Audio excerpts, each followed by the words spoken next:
السلام عليكم. النهارده هنعمل مع بعض حاجه حلوه سهله في الصيف. لو الاولاد عايزين حاجه حلوه حلو اقتصادي كده، هنجيب حله ونحط فيها شويه سمنه، معلقه من السمنه وشويه من الزيت بس عشان السمنه ما تتحرقش، وبعد كده هننزل عليهم كوبايه من الشعريه.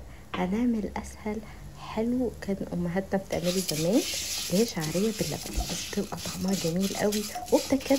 بس هنقول مع بعض النهارده التكات ازاي تعمليها وتطلع جميله قوي وما تاخدش منك وقت. اهم حاجه ان الكوبايه اللي هنعاير بيها تبقى كلها نفس الكوبايه. انا حطيت كوبايه صغيره اللي هي تقريبا نص كوبايه من اللي هي الكوبايات بتاعه الكبيره. انا حطيت الكوبايه الصغيره دي وهعمل بيها اللبن وهعمل بيها السكر.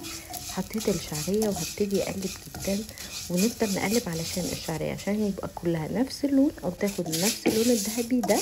لازم نقعد نقلب فيها علشان مفيش حاجه تتلسع وحاجه لا، واللون ده هو اللي بيديها الطعم.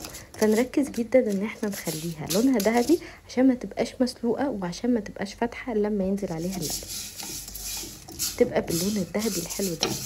في ناس كمان كانت بتكرمل معاها سكر، بس دي الطريقه اللي هي التقليديه، اللي هي ان احنا نحط الشعريه تتحمر من غير ما نكرمل السكر عليها. انا كده اللون ده هو ده اللي هيدي الطعم المناسب جدا ليها.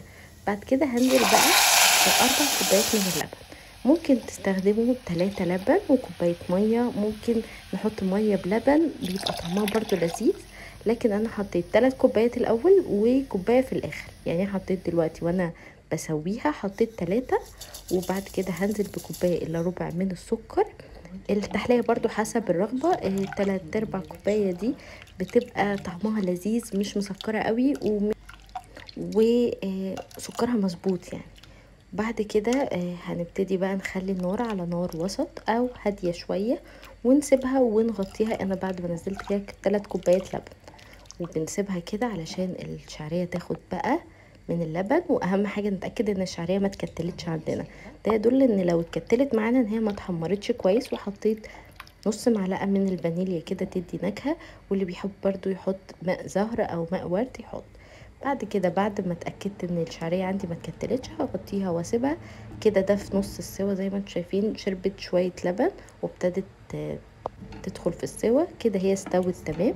بس انا حسيت ان اللبن ابتدى يروح كده منها، هيبقى اكترها شعريه، فحطيت كوبايه من اللبن اخر حاجه خالص قبل ما نقدمها، وهسيب بس اللبن ياخد غلوه معاها وخلاص كده الشعريه بتاعتنا كده بقت جاهزه.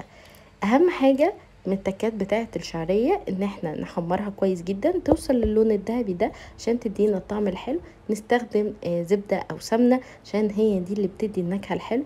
زي ما انتم شايفين السمنه كمان طالعه على وش اللبن، دسم اللبن يبقى لبن دسمه حلو كده علشان بيخلي طعمها غني وطعمها لذيذ قوي. لازم تجربوها، لو انتوا اول مره ما جربتوهاش جربوها بالطريقه دي، طعمها جميل قوي ما بتاخدش وقت وسهله جدا، مش محتاجه مكونات كتير ولا كريمه ولا اي حاجه. طعمها حلو قوي والاولاد كمان هينبسطوا بيها.